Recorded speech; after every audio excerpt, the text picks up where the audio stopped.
प्यारे बच्चों नमस्कार। कैसे हैं आप सभी लोग? आशा करता हूं कि बहुत अच्छे होंगे आप सभी। मेरे गुड्डा गुड़िया नमस्ते भाई, नमस्ते सभी को, नमस्ते। बहुत सारा प्यार, जल्दी से जुड़ जाइए सभी प्यारे बच्चे। बहुत सारा दुलार आप सभी को। आज जो टॉपिक है वो है कृषि, कृषि मृदा।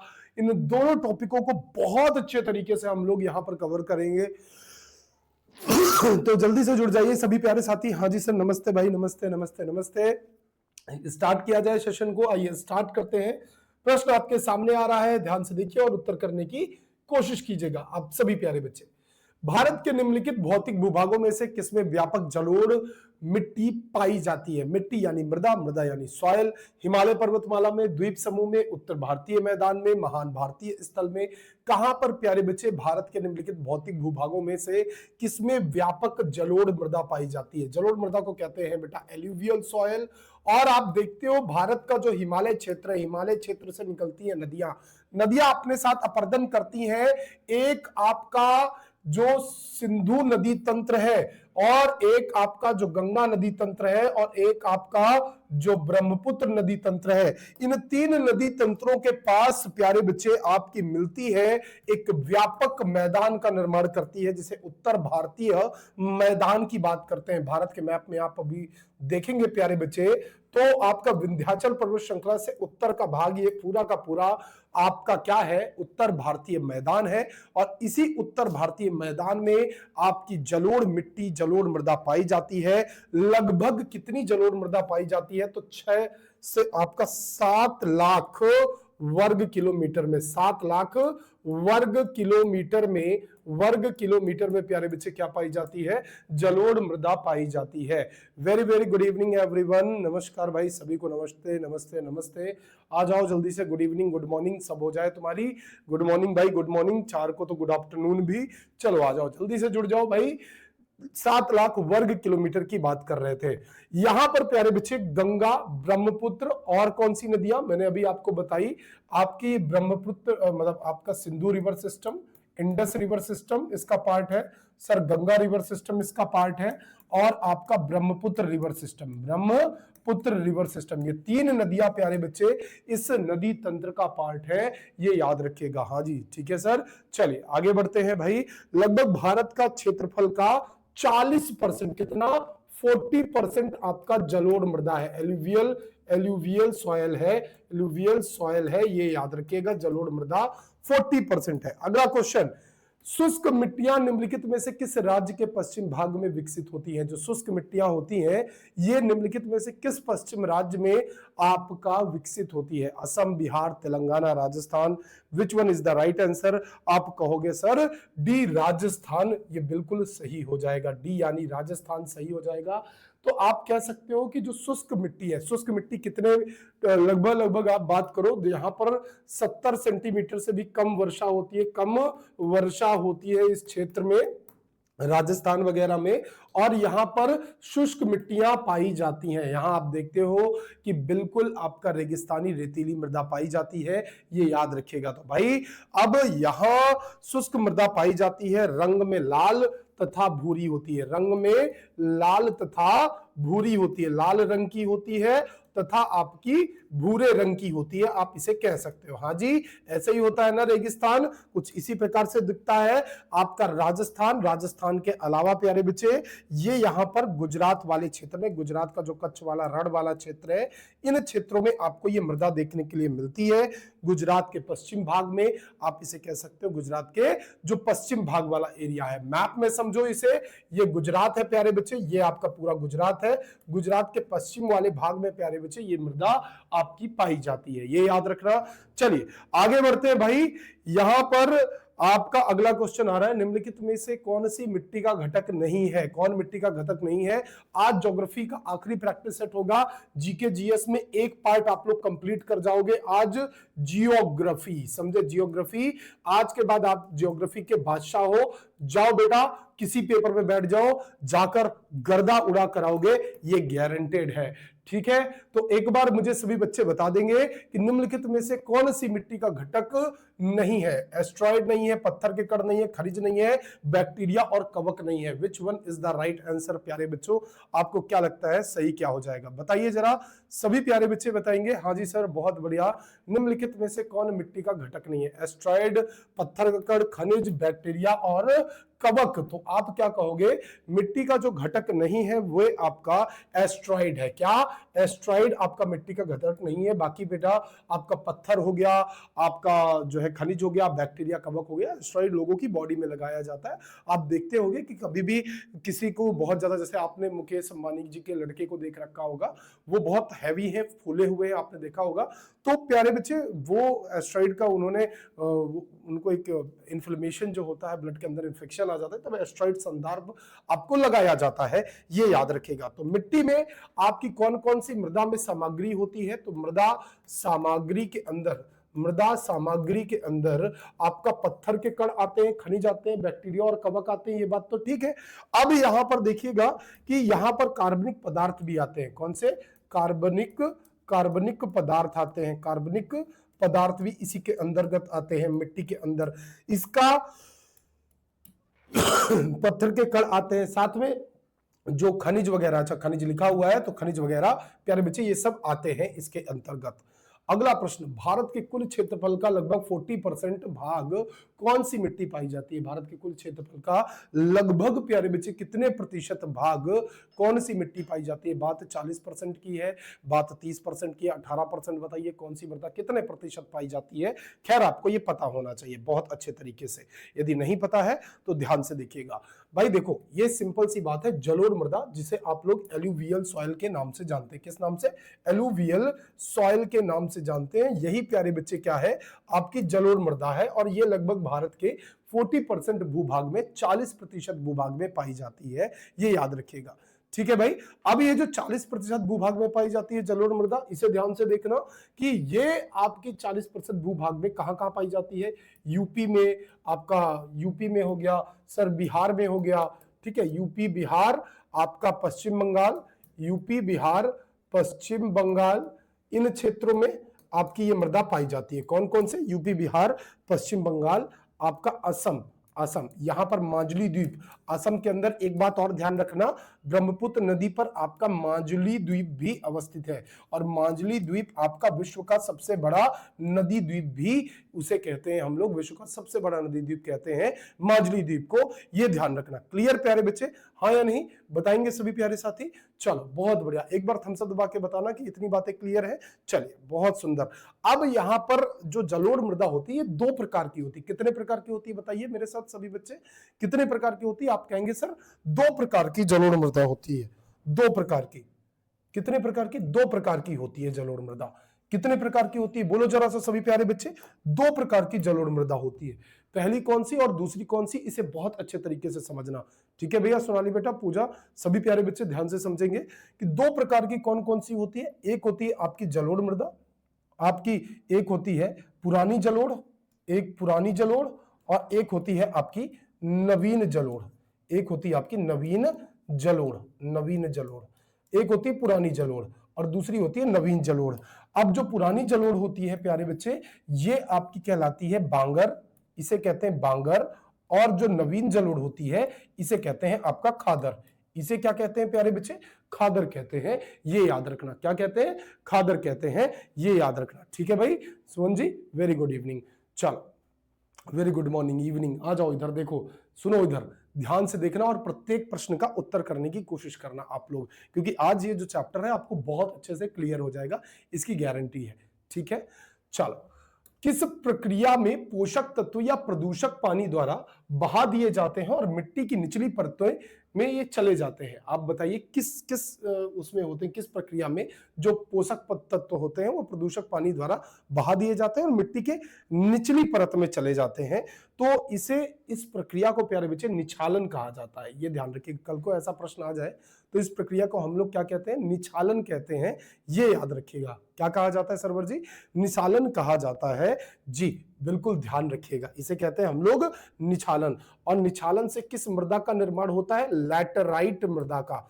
और लैटराइट मृदा का निर्माण कैसे होता है प्यारे बच्चे, कोई पहाड़ी पाट क्षेत्र है या कोई आपका पर्वतीय क्षेत्र है, यहां पर जब घने बादल बरसते हैं तो बारिश के साथ प्यारे बच्चे आपके इस मृदा के सारे पोषक तत्व आपके नीचे चले जाते हैं, जिससे कठोर मृदा टाइप की पाई जाती है। और खासकर लैटराइट मृदा आपका ये कर्नाटक टाइप में, क्योंकि वहां वेस्टर्न घाट पश्चिमी घाट है, तो वहां पर ये मृदा बहुतायत में पाई जाती है, ये याद रखिएगा प्यारे बच्चे।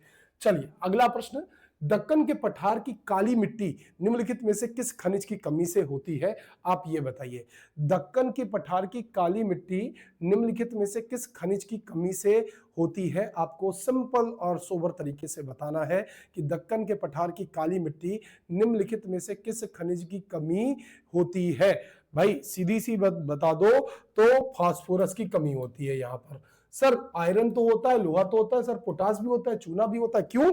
क्योंकि प्यारे बच्चे लगभग काली मृदा ये आपका लगभग 15% भूभाग में ये काली मृदा पाई जाती है। और काली मृदा की बात करूं तो इसे ब्लैक सॉयल को प्यारे बच्चे, जो आपका ब्लैक सॉयल है, इस काली मृदा को हम लोग रेगुर मृदा के नाम से जानते हैं। किस नाम से बच्चों?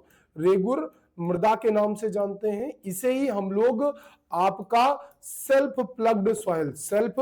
प्लग्ड सॉइल भी कहते हैं। इसे ही हम सेल्फ प्लग्ड सॉइल भी कहते हैं, स्वजुती हुई भूमि भी कहते हैं। क्योंकि क्या होता है, कई बार प्यारे बच्चों ऐसे दरारें पड़ जाती हैं जब ये मृदा सूखती है। सूखने के बाद आपकी मृदा में, किस मृदा में दरारें पड़ती हैं, तो ये आपकी दरारें हैं। तो काली मृदा में दरारें पड़ती हैं और किसान इन्हीं दरारों पे अपने बीज डाल देते हैं और पानी के बाद ये चिकनी मृदा हो जाती है, जिस कारण से ये दरारें समाप्त हो जाती हैं। और यह इसी कारण से इसे हम लोग सेल्फ प्लग्ड, स्वजुती हुई भूमि के नाम से या स्वजुती हुई मृदा के नाम से भी जानते हैं। ये याद रखिएगा। क्लियर है प्यारे साथियों? बताएंगे सभी प्यारे? हाँ जी, बहुत बढ़िया। ठीक, ये पाई कहां जाती है? अधिकतर आपका दक्कन के पठार वाले क्षेत्र में, जो आपका दक्कन प्लेटू है, दक्कन का पठार वाला क्षेत्र है, जहां जहां दक्कन के पठार का विस्तार है वहां वहां आपको ब्लैक सॉइल मिल जाएगी। कुछ चुटपुट मात्रा में जहां पर बेसाल्टिक लावा निकला था, वहां पर जब वो चट्टानें बनी, उन चट्टानों के टूटने, अपक्षय, अपरदन से, आपका इरोजन से यहां पर आपकी ब्लैक सॉइल बनी थी। ये याद रखिएगा। तो इसका पेरेंट मटेरियल कौन सा है, या फिर आप कह लीजिए कि इसका प्रमुख मटेरियल कौन सा है, तब आप कहेंगे कि इसका प्रमुख मटेरियल सर आपकी दरारें हैं। जैसे आप जिन्हें कहते हो कि भाई मतलब वो बेसाल्टिक लावा है, तो बेसाल्ट किस चट्टानों से बनी थी, ये भी प्रश्न आता है।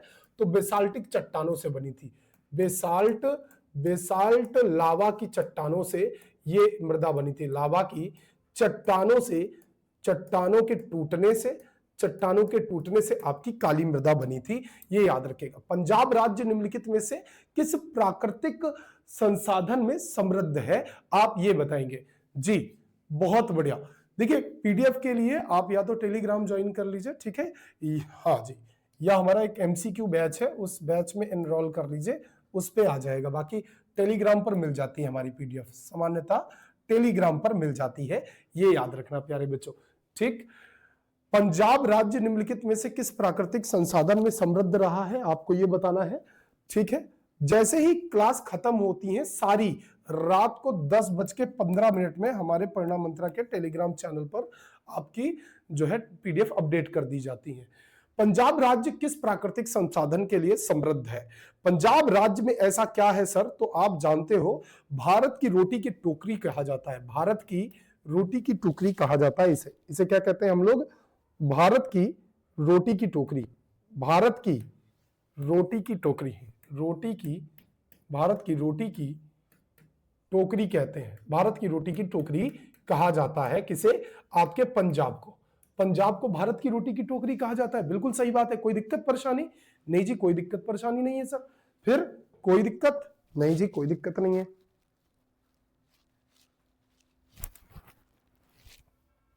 ठीक है, तो भारत की रोटी की टोकरी किसे कहते हैं? पंजाब को कहते हैं।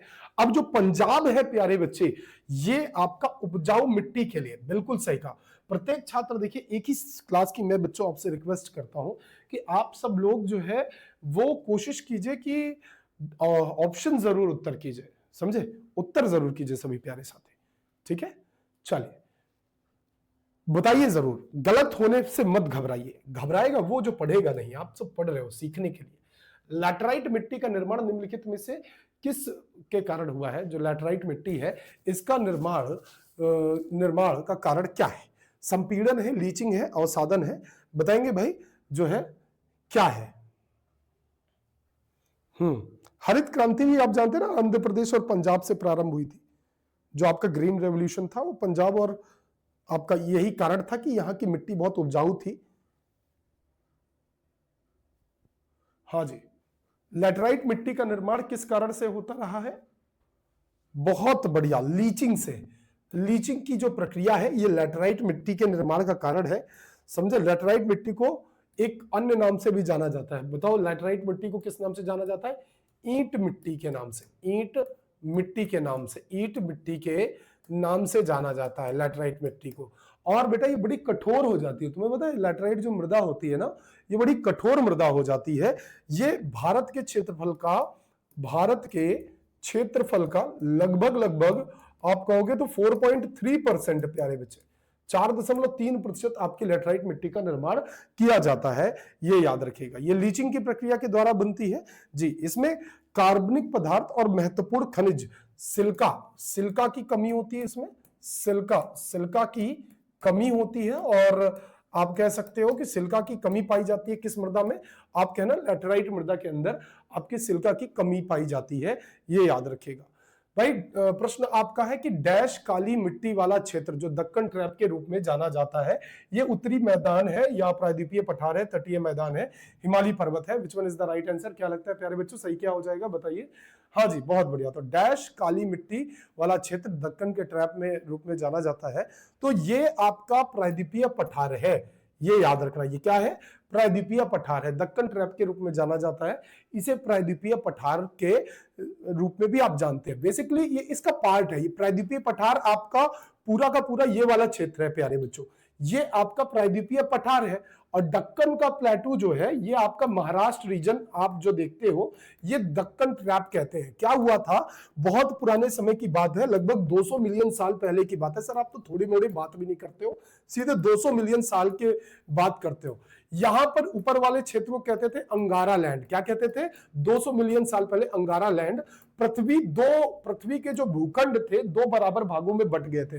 नीचे वाला था आपका गोंडवाना लैंड। इसी गोंडवाना लैंड का पार्ट था भारतीय प्रायद्वीप।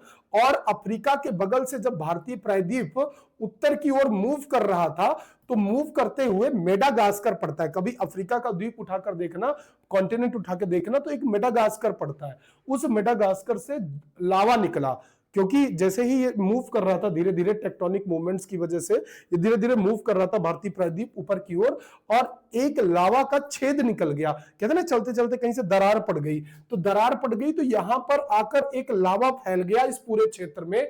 और काफी ज्यादा लावा, जब वो लावा धीरे धीरे ठंडा हुआ तो वही आपका बेसाल्ट लावा की चट्टाने कहलाई।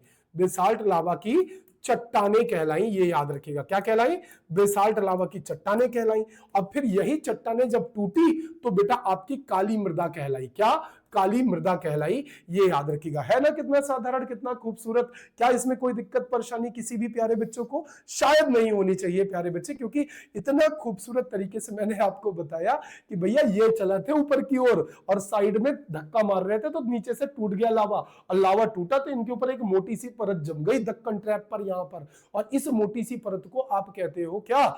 इसी को तो आप लोग दक्कन प्लेटू कहते हो, है ना, महाराष्ट्र रीजन वाला। ठीक है भैया, क्लियर रहेगी? किसी बच्चे को ना समझ में आया हो तो बताओ भैया। हाँ अच्छा, ये बता दो, कर्नाटक को भारत की कॉफी का कटोरा कहा जाता है। कर्नाटक को क्या कहते हैं प्यारे बच्चे? भारत के कॉफी का कटोरा, भारत के कॉफी का कटोरा कहा जाता है। कॉफी का कटोरा कहा जाता है, कटोरा कहा जाता है। क्यों कहते हैं? क्योंकि यहाँ लैटराइट मृदा पाई जाती है और कॉफी उत्पादन के लिए बढ़िया मृदा होती है, ये अच्छी मृदा होती है। तो कॉफी की जो है भारत का कटोरा। किसी को नहीं समझ में आए वहीं रोककर पूछना, बताऊंगा बेटा, लेकिन इसे समझने की कोशिश करो, क्योंकि ये सिर्फ आपको प्रैक्टिस सेट नहीं है बच्चा, ये आपके सारे कॉन्सेप्ट का रिवीजन है। और तुम्हें लग भी रहा होगा कि उतनी ईमानदारी से मैं रिवीजन भी करवा रहा हूं, है ना प्यारे बच्चे। आगे बढ़ते हैं। अगला प्रश्न क्या कहता है? निम्नलिखित में से कौन सी फसल काली मिट्टी के लिए आपकी सबसे उपयुक्त है? बताइए। सोयाबीन, मक्का, कपास, जौ, निम्नलिखित में से कौन सी फसल आपकी काली मिट्टी के लिए सबसे उपयुक्त है, और टॉपिक वाइज कर रहे हैं। और सोचो 6 दिन के अंदर तुम्हें पूरी ज्योग्राफी का topic wise practice set complete करवा दिया, तो आगे लगभग इसी स्पीड से चलते रहे, क्योंकि 2-2 घंटे, वो 6 दिन तो नॉर्मल टीचर लेते तो कम से कम उसे 17-18 दिन में आपका पूरा कवर करवाते, लेकिन आप सबके प्यार और पढ़ने के जुनून ने इसको इतना शानदार बनाया है, क्योंकि ये स्पीड से आप जो समझ पा रहे हो ना, वो बड़ी बात है ना। निम्नलिखित में से कौन सी फसल काली मिट्टी के लिए सबसे उपयुक्त है? सोयाबीन है, मक्का है, कपास है, जौ है, क्या है? Which one is the right answer? भाई निम्नलिखित में से कौन सी फसल काली मिट्टी के लिए सबसे उपयुक्त है? आप कहोगे काली मिट्टी के लिए सबसे उपयुक्त कौन सी है, तो आप सीधे सीधे बता देना कि भाई देखो सीधी बात है, कपास है, समझे। इसी वजह से काली मिट्टी को बेटा कपास मृदा भी कहते हैं, कपासी मृदा के नाम से भी इसे जाना जाता है, ये याद रखिएगा, कपासी मृदा के नाम से इसे जानते हैं, ठीक है। अब क्या होता है कि परिपक्व होने के लिए जो उसका ठंड होता है, जिससे रुई निकलती है, 6 से 8 महीने की आवश्यकता होती है कपास को, 6 से 8 मंथ की आवश्यकता होती है कपास को। और टोटली प्यारे बच्चे बात करूं तो 6 to 8 मंथ की आवश्यकता होती है, कोई दिक्कत नहीं है। और आपको यह भी पता होना चाहिए कि भाई ये खरीफ फसल है, समझे। खरीफ और जायद फसलों में अंतर बता दूं, चलो सुन लो। खर खर खर खर खर खर खर खर खर खर करके जब पानी बरसे तो लगती है खरीफ की फसल, और जब रबी यानी कि ठंडी हो जाए तो ठंडी में लगती है कौन सी? रबी की फसल। और जायद इन दोनों के बीच में लगती है, ये बात ध्यान रखना प्यारे। चलो आई बात समझ में, बहुत बढ़िया, ठीक है भाई। पहला कपास मिल कहां लगा था? तो कपास के लिए मिल की आवश्यकता होती है 1818 में, आपका फोर्ट ग्लास्टर में कोलकाता के अंदर लगा था, फोर्ट ग्लास्टर में कोलकाता के अंदर पहला कपास मिल लगा था, ये याद रखिएगा। कपास उत्पादन के लिए कौन सी क्रांति की गई थी? तो चांदी के रेशे की क्रांति, चांदी के रेशे की क्रांति, चांदी के रेशे की क्रांति की गई थी, चांदी की रेशे की क्रांति की गई थी, समझे। किसके लिए की गई थी चांदी की रेशे की क्रांति? तुम कहोगे भाई कपास के लिए की गई थी, सिल्वर प्रोडक्शन आपका इसी के लिए था। चलो, उत्तर भारत में किस राज्य की अधिकतम क्षेत्र जलोढ़ मिट्टी पाई जाती है? किस क्षेत्र में आपका जलोढ़ मिट्टी पाई जाती है? तेलंगाना, उत्तर प्रदेश, कर्नाटक। भाई देखो सीधी सी बात है, आप भारतीय प्रायद्वीप को याद कर लेना, जब कभी जीवन में दुख आए तो भारतीय प्रायद्वीप के ऊपर वाला ये वाला पार्ट याद कर लोगे, जीवन में दुख समाप्त हो जाएगा। क्योंकि भाई सीधी बात है, कहां से? ये है आपका नेपाल, और ये ऐसे लो। अभी यहां पर आपको पता है सर अपना क्या हिमालय बैठा हुआ है, हिमालय से आपकी कौन सी सारी नदियां निकलती हैं, और नदियां अपने साथ क्या ले जाती हैं? नदियां अपने साथ निकालती हैं भाई आपका सिल्टेशन अवसाद। और इस आपका यहां ले लो पंजाब, इधर ले लो यूपी, इधर ले लो बिहार, समझे, इधर ले लो पश्चिम बंगाल, इस क्षेत्र में भारतीय उत्तर भारत का मैदान बनाती हैं, और उत्तर प्रदेश बिल्कुल इसका सही उत्तर हो जाएगा, उत्तर से आया उत्तर प्रदेश, ठीक है भैया। चलो क्लियर है भाई। अच्छा बिल्कुल, गंगा नदी, आपका गंगा नदी तंत्र जो है, ये गंगा नदी तंत्र उत्तर प्रदेश में सबसे लंबी दूरी तक बहती है, ये याद रखना प्यारे बच्चे। किस प्रकार की मिट्टी गाद और धूल से बनी होती है? किस प्रकार की मृदा जो है गाद और धूल से बनी होती? दोमट, मार, लोएस, पाटजोल। तो आप कहोगे लोएस बनी होती है, ये याद रखिएगा। कौन सा बनी होती है प्यारे बच्चे? लोएस बनी होती है, ये याद रखना। कौन सी मृदा आपकी गाद और मिट्टी के धूल से बनी होती है? लोएस बनी होती है, गाद और धूल से बनी होती मृदा लोएस है, ये याद रखना। दोमट मृदा या मिट्टी आपकी रेत और सिल्ट के मिश्रण से बनी होती है, रेत और सिल्ट के मिश्रण से, रेत और सिल्ट के मिश्रण से बनी मृदा को हम दोमट मृदा कहते हैं, ये ध्यान रखना, ठीक है भैया। हल्की रंग की नरम कीचड़ वाली मृदा, हल्की रंग की नरम कीचड़ वाली मृदा, नरम कीचड़ वाली मृदा, नरम कीचड़ वाली मृदा के नाम से किसे जानते हैं? मार्ल मृदा को, ठीक है। पॉटजोल मृदा प्यारे बच्चे ये परतों के द्वारा पहचानी जाती है, परतदार मृदा होती है, परतदार मृदा होती है। तो अलग अलग मृदा है, आज नया सीखे हो कुछ, ठीक है। चलो निम्नलिखित में से कौन सी मिट्टी अपनी आत्म, और प्रश्न जो पूछा उसका उत्तर लगा दिया, हाँ जी, निम्नलिखित में से कौन सी मिट्टी अपनी आत्म कृषि विशेषता के कारण न्यूनतम जुताई की आवश्यकता रहती है। मैंने आपको बताया सेल्फ प्लग्ड सॉइल कहते हैं किसे, आपकी एक ऐसी, भैया जैसे मुल्तानी मिट्टी लगाते हो ना मुंह पे, मुल्तानी मिट्टी लगाने के बाद सूख जाता है, तो सूखने के बाद क्या होता है, पैरों में पपड़ी पपड़ी बन जाती है, कोई देख ले रात में तो डर भी जाए, लेकिन फिर क्या होता है कि भाई धीरे धीरे धीरे धीरे धीरे धीरे आपकी ये जो मृदा हो जाती है ये कैसी हो जाती है, तो आपकी इसी प्रकार की जैसे मुल्तानी मिट्टी सूख के हो जाती है, ठीक वैसे ही आपकी काली मृदा हो जाती है, ब्लैक सॉइल के नाम से जाना जाता है। ठीक है, सूखने पर दरारें विकसित करती है, सूखने पर दरारें और पानी के साथ चिकनापन, सूखने पर दरार विकसित करती है, सूखने पर दरार विकसित करती है आपकी ब्लैक सॉइल। जलोढ़ मिट्टी का रंग डैश से डैश तक जाना जा सकता है। देखो मैं खूब बात कर सकता हूँ और बातों बातों में तुम्हें मजा भी आएगा, लेकिन भाई अगर बेटा पढ़ लोगे ना तो इतना आनंद आएगा, इतना आनंद आएगा, लगेगा कि जीवन में सोते सोते सच में कुछ सीख के सोए हैं, क्योंकि दिन भर तुम खूब भटकते हो, मुझे सब पता है, लेकिन रात में तो ढंग की एक क्लास करके सो जाओ। जलोढ़ मिट्टी का रंग डैश से डैश तक होता है। इंडियन जीके का पूरा, आपका जीके की जिम्मेदारी मेरी है, तो बेटा बेहतर ही जाएगी ना तुम्हारी, तुम ट्यूशन क्यों लेते हो। जलोढ़ मिट्टी का रंग डैश से डैश तक होता है, हल्का सफेद से गर्म, भाई तो हल्का धूसर जैसा, समझे, हल्का धूसर जैसा, राख जैसा धूसर आपका जलोढ़ मृदा होती है, समझे। आप देखते नहीं हल्का धूसर धूसर रंग होता है, ऐसे जैसे जैसे नाली के कीचड़ का रंग होता है, ठीक वैसा ही रंग आपका जलोढ़ की मृदा का होता है, ये याद रखना है ना। ठीक है, चलो बहुत बढ़िया, समझ भी गए होंगे कुछ लोग। ठीक है भैया, आगे बढ़ते हैं भाई। निम्नलिखित में से कौन सा एक सूक्ष्म पोषक तत्व है जो कि मिट्टी द्वारा प्रदान किया जाता है। भाई पोटेशियम है, लोहा है, कैल्शियम है, सल्फर है। आप कहोगे सर आयरन है, लोहा है, सीधी बात कर रहे हो, कैसी बात कर रहे हो, लोहा लगा देना, बिल्कुल कोई दिक्कत नहीं है, समझे।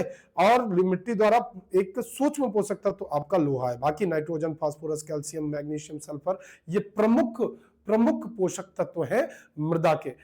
निम्नलिखित में से कथन, कौन सा कथन उर्वरकों के बारे में सही है। उर्वरक क्या होते हैं भाई, उर्वरक मिट्टी की उर्वरता बढ़ाते हैं, हाँ जी सही है भाई, बिल्कुल सही बात है। ऐसा है, नहीं जी नहीं, उर्वरकता बढ़ाते हैं या क्या करते हैं, उर्वरक प्रकृति सही नहीं है आपको बताना है, तो भाई उर्वरकता तो बढ़ाते हैं, बिल्कुल सही बात है, यहाँ नहीं है पूछा है। उर्वरक प्रकृति के रूप में मिट्टी में पाए जाते हैं, बिल्कुल सही बात है। कुछ उर्वरक रासायनिक रूप से निर्मित होते हैं, जी बिल्कुल सही बात है। कोई उर्वरकों का अत्यधिक प्रयोग मिट्टी की गुणवत्ता को प्रभावित कर सकता है, जी गलत तो यह है, उर्वरक लवण होते हैं बेटा, रासायनिक रूप से नहीं निर्मित होते हैं, उर्वरक लवण होते हैं, ये पौधों के पोषक तत्वों को समृद्ध करते हैं, ये याद रखिएगा। तो सी ऑप्शन आपका बिल्कुल गलत हो जाएगा। शुष्क मिट्टियां विशेष रूप से डैश में विकसित होती हैं, जो शुष्क स्थल रूप की विशेषताओं को प्रदर्शित करता है, सभी बताएंगे, है ना। एक एक के कमेंट्स देख रहा हूं मैं, सभी जी ठीक है भाई,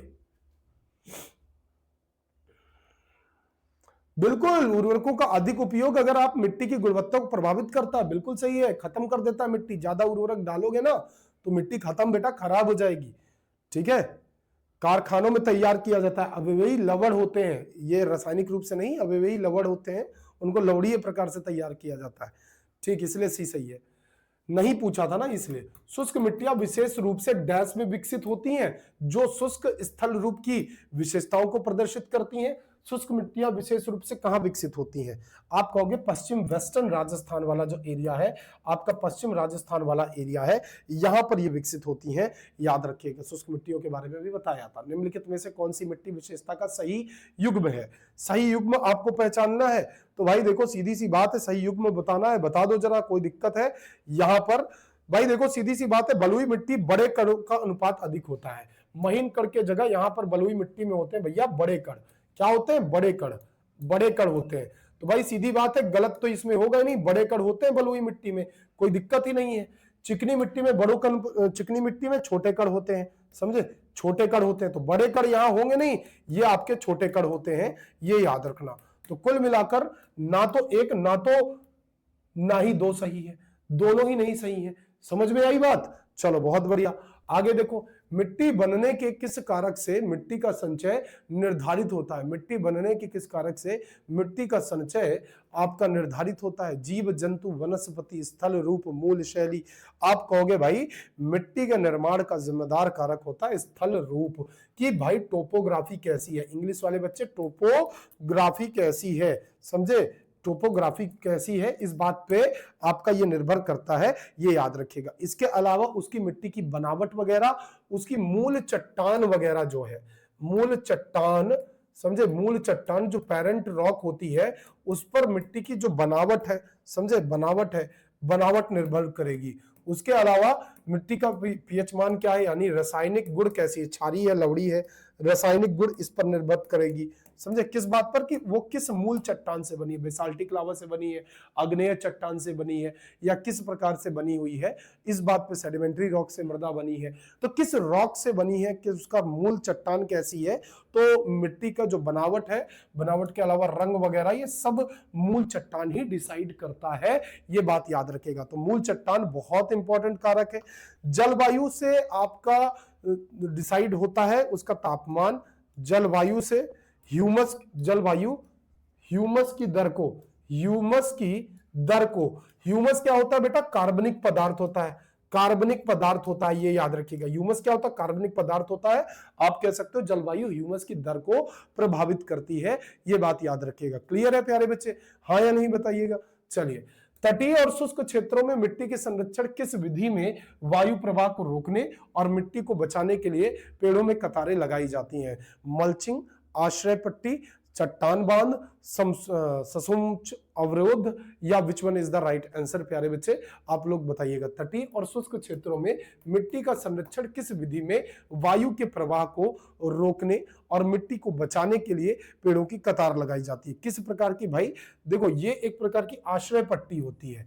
अभी इसको हम एक पूरा का पूरा ना, हम ऐसे ऐसे पेड़ लगा देते हैं जिससे जो शुष्क क्षेत्र होता है उसकी मृदा का जो वायु का प्रभाव वगैरह होता है ना, उसको रोकने के लिए हम एक आश्रय पट्टी लगाते हैं, जिससे जो है रेगिस्तान दूर तक नहीं फैलता। इसलिए हमने एक प्रॉपर ऐसे जाम कर रखी है, जिससे हमें ये पता रहता है ना कि भाई ये ज्यादा दूर तक नहीं फैल रहा है। ये याद रखिएगा, रेगिस्तान को रोकने का यही तरीका है, ये ध्यान रखिएगा प्यारे साथियों। आई बात समझ में?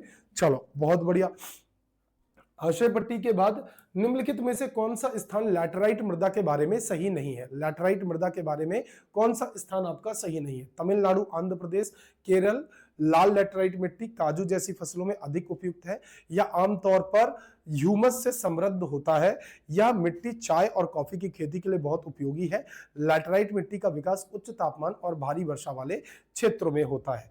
ये बताइए भाई, सीधी सी बात है। देखिए, आश्रय पट्टी की बात करूंगा तो आपका ये आमतौर पर ह्यूमस से समृद्ध होती है। जो आश्रय पट्टी होती है ना, ये आपका आश्रय पट्टी कह रहा हूं। लैटराइट मिट्टी जो है, निम्नलिखित में से कौन सा लैटराइट मिट्टी के बारे में सही नहीं है?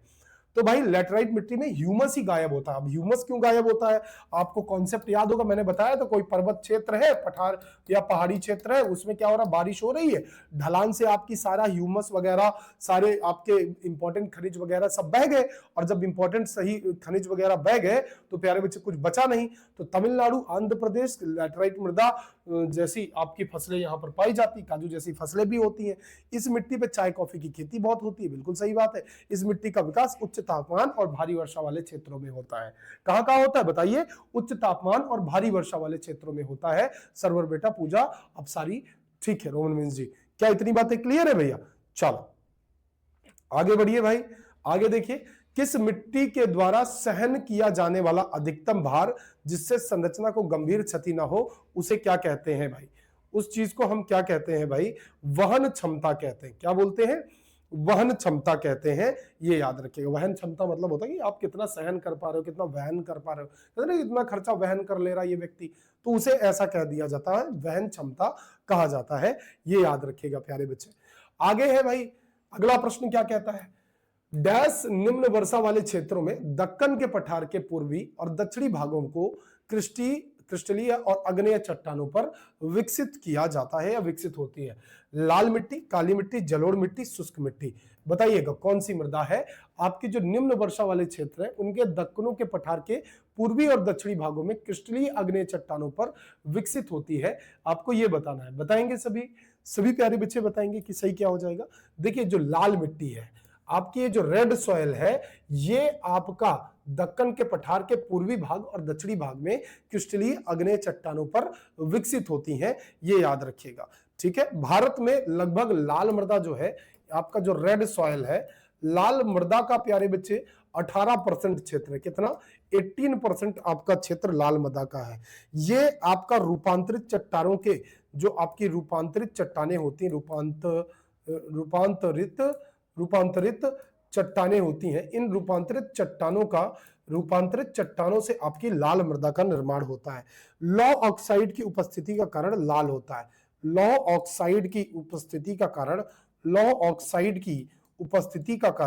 लाल होता है। उपस्थिति का कारण आपका लौ ऑक्साइड की उपस्थिति का कारण लाल होता है। लौ ऑक्साइड की उपस्थिति के कारण लाल होता है, ये याद रखिएगा। चलिए, जल घुलाने पर रंग पीला हो जाता है। जल घुलने पर रंग पीला हो जाता है। जल घुलने पर रंग पीला हो जाता है। रंग पीला हो जाता है। रंग पीला हो जाता है। जल घुलने पर क्या हो जाता है? रंग पीला हो जाता है, ये याद रखिएगा। जल घुलने पर क्या होता है? रंग पीला हो जाता है, ये याद रखना। ठीक है भाई, चलिए बहुत बढ़िया। जल में जैसे ये घुलती है रंग, तो लाल मिट्टी जो है ये पीले रंग में बदल जाती है, इसीलिए हम लोग इसे कई बार लाल पीली मृदा भी कहते हैं। तो लाल पीली मृदा किसे कहा जाता है, आप समझ में आ गया आप सबको? ठीक है, ये याद रखिएगा। लाल आपका मृदा जो है ये कम वर्षा वाले क्षेत्र में पाई जाती है, बिल्कुल सही बात है। मिट्टी में किस भूभाग में ह्यूमस पाया जाता है? मिट्टी के किस भूभाग में ह्यूमस पाया जाता है? ए संस्तर में, सी स्टेज पे, आधार शैल पर। मैंने आपको बताया था, आज ही पढ़ाया है मैंने, जिन बच्चों ने पढ़ा होगा तो वो ए स्टेज पर, ए संस्तर पर आपको पता है, ये ए संस्तर पर या ए स्टेज पर पाया जाता है। जी बिल्कुल। आपका जो आपका सी संस्तर है, इसमें मूल चट्टान होती है, जो बेड रॉक होती है, मूल चट्टान पाई जाती है। अब कुछ बच्चों को ये पता भी नहीं चल रहा होगा, तो बेटा तभी कहता हूं ढंग के बैच में पढ़ लिया करो, आ जाएंगी ये सब सारी चीजें, कोई बड़ी बात नहीं है। ठीक है, हाँ जी, सीखा जा सकता है। आधार शैल, लेकिन दिन भर क्या है ना सर, प्रैक्टिस सेट इधर उधर भागते रहेंगे ना सर, एक बार में नहीं पढ़ेंगे हम। क्यों पढ़ेंगे सर, आप तो गलत बोलोगे, है ना? ठीक है, चलो कोई बात नहीं, पढ़ते रहोगे। उपमिट्टी इसे कहते हैं, सब सॉइल इसे कहते हैं बेटा, सब सॉइल या उपमिट्टी कहते हैं। यहां पर खनिज और लवण आपका पाया जाता है। खनिज और लवण आपका पाया जाता है, ये याद रखिएगा।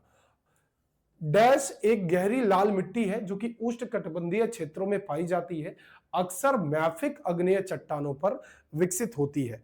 भाई कहां पर विकसित होती है? आप कहेंगे लैटराइट में विकसित होती है। कहां विकसित होती है? लैटराइट में विकसित होती है, ये याद रखिएगा। कहां पर?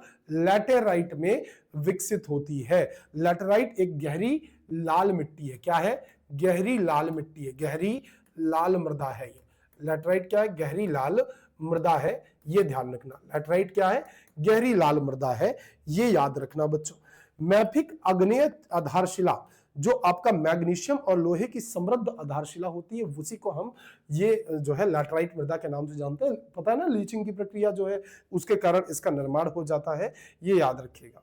बाकी प्यारे बच्चे, भारतीय मिट्टियां राष्ट्रीय मृदा सर्वेक्षण और भूमि उपयोग योजना की रिपोर्ट प्रकार संख्या 94 के अनुसार कौन सी मिट्टी का प्रकार सबसे अधिक पाया जाता है? भाई अल्फीसॉल, समझे, जिनमें एल्युमिनियम, अल्फीसॉल, तो अल्फीसॉल सबसे ज्यादा पाई जाती है, अल्फीसॉल। और अल्फीसॉल वे मिट्टियां हैं जिनमें एल्यूमिनियम पाया जाता है, एल्यूमिनियम और आपका लोहा पाया जाता है। एल्यूमिनियम और लोहा जहां पर पाया जाता है उसे प्यारे बच्चे बोलते हैं अल्फीसॉल। ठीक है, तो एल्फीसॉल जो है एल्यूमिनियम लोहा जहां पाया जाता है जिन मृदाओं में, उन्हें कहते हैं, यही आपकी सर्वाधिक पाई जाती हैं, ये याद रखिएगा। अच्छा, जलोढ़ मिट्टी के बारे में निम्नलिखित कौन सा कथन सही नहीं है? महानदी गोदावरी कृष्णा के गंगा के मतलब कृष्णा के डेल्टा में पाया जाता है, बिल्कुल। ये प्रायद्वीपीय भारत में जो महानदी गोदावरी और कृष्णा है, इनका जो यहाँ डेल्टा क्षेत्र है, इस डेल्टा क्षेत्र में ये पाया जाता है, बिल्कुल 110% बात सही है। पुरानी जलोढ़ मिट्टी को भांगर और नई जलोढ़ मिट्टी को खादर कहते हैं। ये भी बात सही है सर, पुरानी जलोढ़ मिट्टी आपकी भांगर और नई जलोढ़ मृदा आपकी खादर कहलाती है, इसमें कोई टेंशन वाली बात नहीं है। सर हिमालय क्षेत्र में जलोढ़ मिट्टी पाई जाती है, भाई बिल्कुल सही बात है या गलत बात है? भाई गलत बात है, हिमालय क्षेत्र में पर्वतीय मिट्टी पाई जाती है, ना कि आपकी जलोढ़ मृदा पाई जाती है। जलोढ़ मृदा हिमालय से निकलने वाली नदियों के द्वारा निर्मित होती है। अब मैदानी क्षेत्र में जब नदियां बहती हैं, जब मैदानी क्षेत्र में नदी बहती है तो नदी अपने साथ बहते बहते जो बगल वाला क्षेत्र होता है वहां पर आपका नवीन जलोढ़, और जो थोड़ा दूर क्षेत्र होता है वहां पर पुरानी जलोढ़ जिसे बांगर कहते हैं उसका निर्माण करती है, ना कि इस रीजन में करती है। ये बात आपको क्रिस्टल क्लियर होनी चाहिए प्यारे बच्चों। आई बात समझ में? चलिए अगला प्रश्न क्या कहता है, निम्नलिखित में से कौन सा गलत रूप से जोड़ा गया है? आपका मानव शास्त्र, सांस्कृतिक भूगोल या प्यारे बच्चे और कुछ? आप कहोगे इसमें जो आपका गलत तरीके से जोड़ा गया है, मृदा विज्ञान को पादप भूगोल से जोड़ दिया गया है। किससे? मृदा विज्ञान को पादप भूगोल से जोड़ दिया गया है, ये याद रखिएगा, ठीक है। बाकी मृदा विज्ञान पेडोलॉजी मिट्टी के अध्ययन को कहते हैं, ये याद रखिएगा, बिल्कुल समझ गए। तो पादप भूगोल तो ये होता है ना कि पौधों वौधों का अध्ययन होता है, उसमें होता है। मृदा विज्ञान जो है ये पेडोलॉजी को कहते हैं, ये याद रखिएगा, पेडोलॉजी को कहते हैं। 1965 में कृषि मूल्य आयोग की स्थापना मुख्य क्या थी? भाई आपकी क्या थी ये आपको बताना है। किसानों द्वारा भुगतान की जाने वाली उर्वरक और बिजली की कीमतें तय करना, कृषि उपयोग में की जाने वाली बिजलियों की कीमतें तय करना। तो 1965 में प्यारे बच्चे सरकार द्वारा आपका खरीदे जाने वाले विभिन्न कृषि उत्पादों की कीमतें तय करना, यही आपका सरकार जो कृषि उत्पाद खरीद रही है उनका एक मैक्सिमम सेलिंग प्राइस जो एमएसपी रेट है वो आपका तय कर देती थी कि भाई किसान को लगभग इतना लाभ तो मिले ही मिले। ये सरकार की योजना थी। 1965 में कृषि मूल्य आयोग की स्थापना इसीलिए की गई थी। निम्नलिखित में से कौन सा हरित क्रांति का गलत सामाजिक प्रभाव है? हरित क्रांति न क्या हरित क्रांति ने सिर्फ पॉजिटिव किया या कुछ नुकसान भी किया? तो आप कहोगे देखो केवल निर्वाह कृषि का करने वाले किसान लाभान्वित हुए, जो ऐसे किसान थे सभी लाभान्वित नहीं हुए। जो ग्रीन रेवोल्यूशन था एक तो दो क्षेत्रों में था, एक तो आंध्र प्रदेश वाला और दूसरा पंजाब वाला।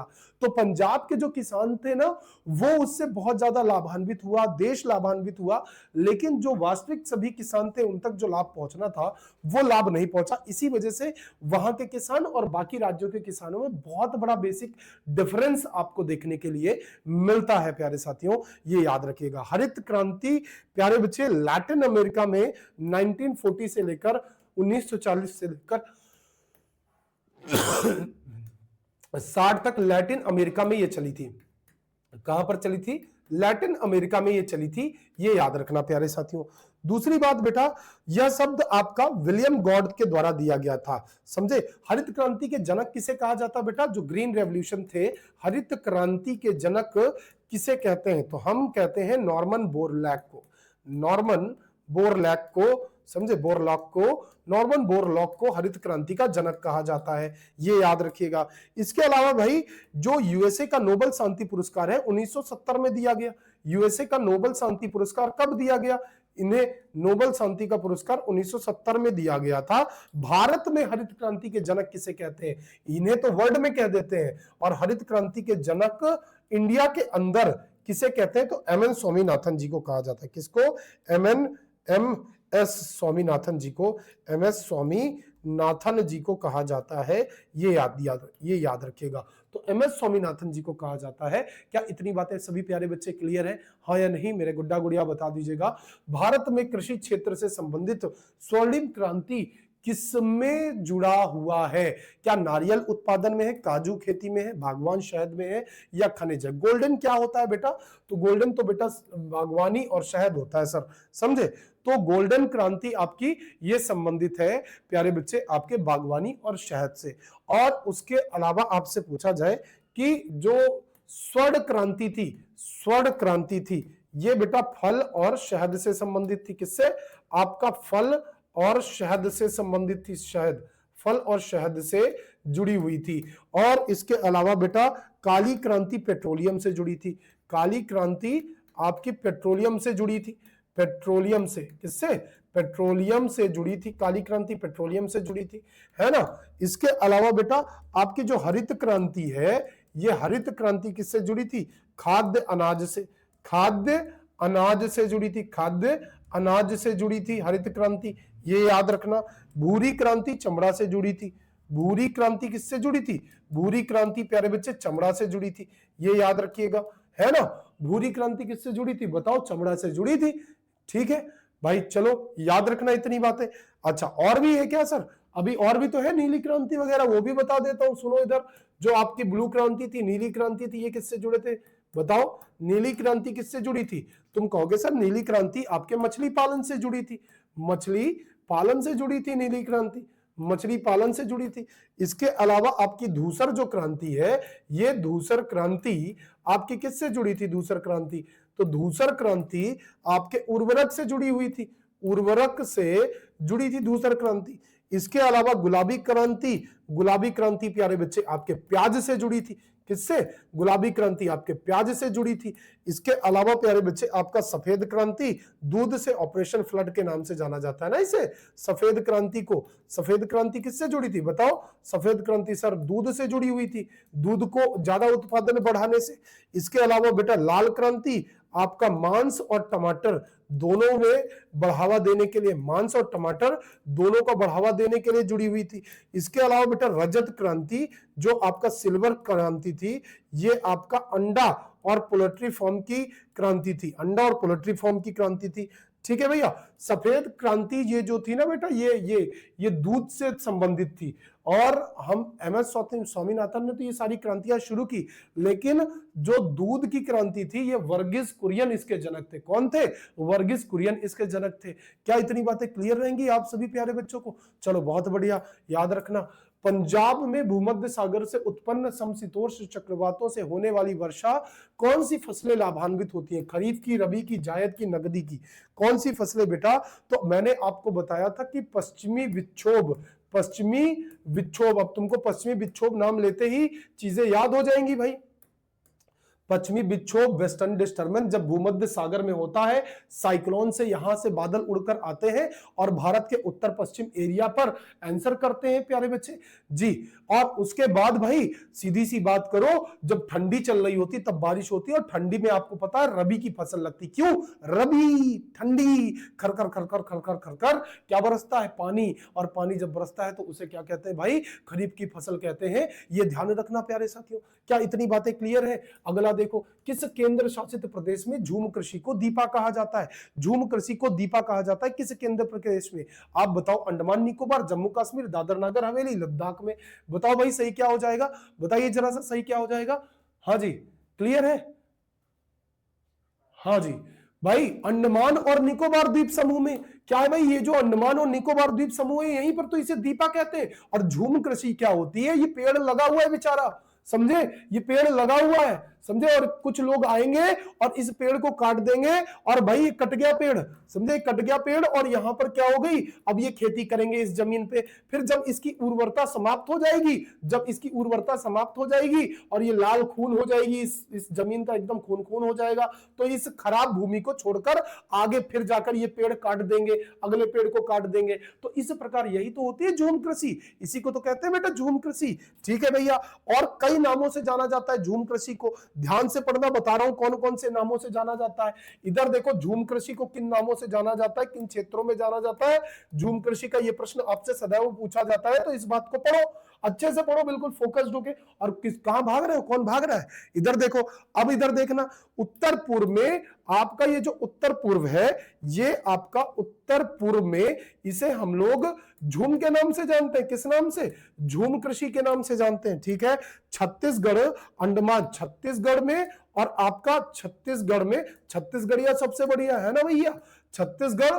और आपका दूसरा हो गया भाई कौन सा? अंडमान एंड निकोबार, अंडमान एंड निकोबार, या भैया दीपा बोलते हैं इसे। इस प्रकार की जो खेती होती है उसे दीपा बोलते हैं। सर जो पश्चिमी घाट है, जो आपका वेस्टर्न घाट है, इस पश्चिमी घाट में इसे बेटा कुमारी बोलते हैं, इस प्रकार की खेती को कुमारी बोला जाता है। और याद रखना, जो राजस्थान है, इस राजस्थान में इसे वाल्टेर कहते हैं, वाल्टेर, वाल्टेर कहते हैं, ये याद रखना, क्या कहते हैं, वाल्टेर कहते हैं। और दूसरी बात आपका, इसे उड़ीसा में पामा कहते हैं, ब्रिंगा। उड़ीसा के अंदर, उड़ीसा के अंदर बेटा इस प्रकार की जो कृषि होती है, पामा डाबी, पामा डाबी कहते हैं और ब्रिंगा कहते हैं, पामा डाबी और ब्रिंगा कहते हैं। ये ध्यान रखना, क्या कहते हैं, पामा डाबी और ब्रिंगा कहते हैं। और दूसरी बात भाई, आपका झारखंड में इसे झारखंड में कुरवा कहते हैं भाई, झारखंड में कुरवा कहते हैं, ये याद रखना, झारखंड में क्या कहते हैं, कुरवा, झारखंड में इसे कुरवा कहा जाता है। और आंध्र प्रदेश में इसे, आंध्र प्रदेश के अंदर आपका पेंडा या पोड़ू, पेंडा या पोड़ू कहते हैं, ये ध्यान रखना। और एमपी में इसे बेवर कहा जाता है, क्या, बेवर कहा जाता है एमपी में। एमपी में इसे क्या कहते हैं भाई, बेवर कहते हैं। आई बात समझ में, एमपी में क्या कहते हैं भाई, बेवर कहते हैं। आई बात समझ में, इतनी बातें याद रखना। और बेवर भी और कई बार दहिया भी कहते हैं, दहिया भी कहते हैं, समझे। तो ये झूम कृषि है, अन्य अन्य क्षेत्रों में अन्य नामों से जानी जाती है। अगला प्रश्न देखो, निम्नलिखित में से कौन सी फसलें मानसून के मौसम की शुरुआत में बोई जाती हैं। भाई जायद, रबी, खरीफ और महत्वपूर्ण फसलें बता दो जरा सा। निम्नलिखित में से कौन सी फसलें आपकी जो है मानसून की फसलों की शुरुआत में बोई जाती हैं भाई, बताओ। तुम कहोगे सर ये जो खरीफ की फसल है ये मानसून की शुरुआत में बोई जाती है, ये याद रखना। चलो आगे देखो, निम्नलिखित में से कौन सा कथन हरित क्रांति को परिभाषित करता है। यह कृषि एक नई रणनीति थी जिसमें विशेष रूप से गेहूं और चावल के उत्पादन पर बढ़ाया गया था, समझे, क्योंकि आदमी यही खाता है, गेहूं और चावल। ठीक है, क्लियर है भाई, है ना रोहित जी। तो भाई सीधी बात है, तो यह एक प्रकार की नई रणनीति है जिसके विशेष रूप से गेहूं और चावल का उत्पादन बढ़ाया गया था, ये याद रखना। अब इसके लिए उपयोग क्या किया गया था बेटा, जब अच्छा, मतलब ऐसा थोड़ी ना कि बोल दिया कल को पंजाब वाले और जो है जाकर आंध्र प्रदेश वाले दोनों लोग खूब हरित क्रांति चिल्लाने लग गए, और चिल्लाने थोड़ी ना होता है। संकर किस्में, संकर किस्म जानते हो किसे कहते हैं। कभी खेत के लिए बीज लेने गए होगे तो एक डंकल बजरा आता है, डंकल ये आता है, संकर किस्में आती है। तो संकर किस्मों का उपयोग किया गया था जिससे जो उत्पादन था वो प्रोडक्शन बढ़ गया था सेम आपकी खेत के अंदर। तो इस प्रकार से ज्यादा टन आप उत्पादन कर पा रहे थे। निम्नलिखित में से कौन सा कथन हरित क्रांति से संबंधित नहीं है। हरित क्रांति बेटा जल स्तर में गिरावट आती है भाई, बिल्कुल सीधी सी बात है। जल स्तर में हरित क्रांति का नकारात्मक पहलू थे कि जल स्तर पर आपका गिरावट आई, मृदा की उर्वरता में कमी आई, मृदा की क्षारीयता में कमी आई, ये सब हुआ और खेती अधिक विस्तृत हो गई। इससे प्यारे बच्चे समझे, खेती अधिक विस्तृत हो गई, ये याद रखना कि हरित क्रांति से संबंधित नहीं है। खेती अधिक थोड़ी ना विस्तृत हो गई, बाकी आपका अधिक गहन हो गई, डेंस हो गई। डेंस तो हो गई, लेकिन क्या कहो कि एक्सपैंड हो गई खेती, नहीं जी, एक्सपैंड थोड़ी ना हुई। हरित क्रांति एक्सपेंशन का काम थोड़ी ना था, तो एक्सपेंशन हुआ नहीं। वर्ष 2018 में भारत विश्व के मूंगफली का उत्पादक था। क्या था भाई, चौथा सबसे बड़ा, तीसरा सबसे बड़ा, दूसरा सबसे बड़ा। भाई तो आप सीधी सी बात करो, दूसरा सबसे बड़ा उत्पादक था, ये याद रखिएगा भाई। निम्नलिखित में से कौन सा कथन हरित क्रांति से संबंधित है, एक बार बता दो भाई। हरित क्रांति से संबंधित कथन बताओ भाई। यह मुख्य रूप से दलहन उगाने वाला क्षेत्रों को लक्षित था, नहीं जी, चावल और, अभी मैंने बताया चावल और गेहूं से संबंधित था। इसकी कृषि पद्धति में कम मात्रा में पानी की आवश्यकता थी, नहीं जी, ऐसा कुछ नहीं था, खूब भर के पानी लगा। इसके अलावा इसमें उच्च उपज देने वाली बीज प्रजातियां, संकर किस्मों का उपयोग किया गया। हाँ जी, यही तो बताया अभी मालिक आपको, अब याद रहेगा, भूलोगे इस बात को कि संकर किस्मों का उपज के लिए, ज्यादा उपज के लिए इस्तेमाल किया गया था। कौन सी किस्में, संकर किस्मों का उपयोग किया गया था। ठीक है भाई। नॉर्मन अर्नेस्ट बोरलॉग को 1970 में हरित क्रांति में उनके योगदान के लिए डैश से सम्मानित किया गया था, और मैंने बताया था अब नोबेल का शांति पुरस्कार दिया गया था उन्हें भैया, नोबेल। अच्छा आप ये बताओ शांति पुरस्कार क्यों दिया गया, उन्होंने तो भाई हरित क्रांति की थी। लेकिन बेटा जब पेट भरा रहता है तो आदमी लड़ता नहीं है, समझे। खाली प्लेट संसाधन के लिए लड़ाई होती है, भरे पेट तो आदमी चैन की नींद सोता है। तो नॉर्मन बोरलॉग को आपका क्या दिया गया भाई, नॉर्मन अर्नेस्ट बोरलॉग को नोबेल का शांति पुरस्कार दिया गया। कब, 1970 में। भारत में कौन थे आपके हरित क्रांति के जनक, बताइए। MS स्वामीनाथन थे। दुग्ध क्रांति किसने की थी, बताओ। दुग्ध क्रांति से संबंधित कौन था, नाम बता दो एक बार जल्दी से, कमेंट में अभी बताया था, है ना, वर्गीस कुरियन साहब। चलो बहुत बढ़िया, गुड, आगे बढ़ो। निम्नलिखित में से कौन सा हरित क्रांति से जुड़े नहीं है, बताइए। आपका पी चिदम्बरम, आपका चिदम्बरम सुब्रमण्यम, नॉर्मन बोरलॉग या MS स्वामीनाथन। भाई सीधी बात है जो है, ये पी चिदम्बरम जो है ये हरित क्रांति से संबंधित नहीं है। बाकी आपके सभी चिदम्बरम सुब्रमण्यम की बात कर ले भाई, इन्हें भारत रत्न से 1998 में इन्हें सम्मानित किया गया। 1998 में भारत रत्न से इन्हें सम्मानित किया गया। नॉर्मन बोरलॉग और एमएस स्वामीनाथन ये हरित क्रांति से जुड़े हुए हैं।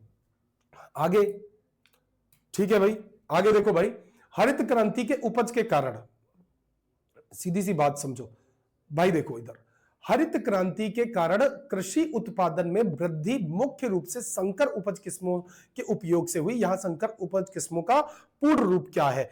उच्च उपज प्रजाति, यानी सीधी सी बात है भाई, उच्च उपज प्रजाति यानी ऐसे बीज जिनसे उपज बढ़ जाए, जिनसे प्रोडक्शन बढ़ जाए। इस प्रकार के बीजों का इस्तेमाल लोगों के, किसानों तक सप्लाई किया गया। जो बीज मंडी थी, बीज मंडी के माध्यम से सरकार के द्वारा हरित क्रांतियों की शुरुआत किसके कारण हुई? उर्वरक के कारण, सिंचाई के कारण। भाई ये बता दो, हरित क्रांति की शुरुआत हुई उच्च उपज वाली बीज प्रजातियों के कारण। ये बात समझना। जुलाई 1968 में भारत की तत्कालीन प्रधानमंत्री इंदिरा गांधी ने हरित क्रांति कृषि में शानदार प्रगति को आधिकारिक रूप से दर्ज करते हुए एक विशेष डाक टिकट भी जारी किया था, जो कि गेहूं क्रांति से संबंधित था। किससे? गेहूं क्रांति से संबंधित था। ये याद रखिएगा, 1968 में ये इन्होंने किया था। कब? 1968 में किया था, ये याद रखिएगा। भारत में कृषि भूमि पर अत्यधिक दबाव के का कारण हो सकते हैं। दबाव के क्या कारण हो सकते हैं भाई? सीधी सी बात है, यहां पर उत्तराधिकार का अधिकार, समझे, ये कारण हो सकता है। बिल्कुल, भूमि का विभाग, अवैवाहिक जोत का आकार, अव्यवहारिक जोत का आकार, ये भी कारण हो सकता है। क्या कारण हो सकते हैं? नहीं जी, ऐसा तो नहीं है। भूमि का विभाजन और बहुफसलीकरण, लोग एक फसल नहीं उगाते हैं, लोग छोटे थोड़े में आपकी अलग अलग फसल उगाते हैं। ये नहीं कि एक उगाएं और उसी से संबंधित क्या हो कि बाकी खा ले प्यारे बच्चे, और बाकी खरीद के खा ले, ऐसा नहीं होता। लोग अपने यहाँ सब उगाना पसंद करते हैं।